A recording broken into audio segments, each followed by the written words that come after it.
عليكم البنات، بخير عليكم، هانيين كلشي مزيان. ايوا اليوم عندي واحد الوصفه جد رائعه بزاف ومفيده للصحه، وبخصوصا كنشكر بهذا المنبر الاخت اللي مدتني بها، الله يجزيها بخير.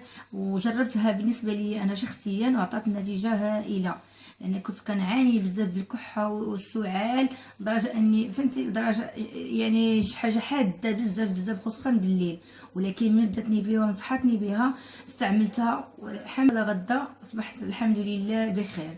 وبغيت نعطي هذه الفكره او هذه الوصفه ليكم نتوما تستافدوا منها، وبخصوص اللي عنده واحد الكحه او السعال بالليل وحاد. وهذه الوصفه كتكون من جوج العناصر.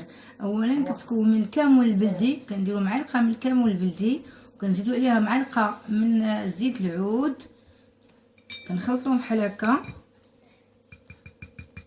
سمحوا لي تهرق لي شويه.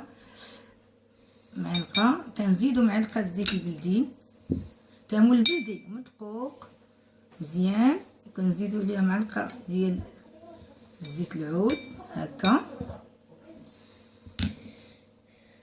كنحركوها مزيان، نحركوها مزيان باش كتطلق مزيان.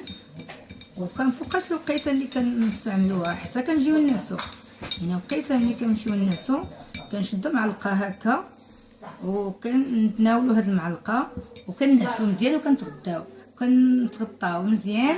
والحمد لله كتجيب نتيجه رائعه. في الصباح كتحسي بانك زالت هذيك الكحه وهذاك الحلق ديالك المجروح كيولي ممتاز، والحمد لله. وهذه التجربه جربتها شخصيا انا، وكنصح بها البنات وجميع اي واحد كيحس بواحد الكحه حاده. وشكرا.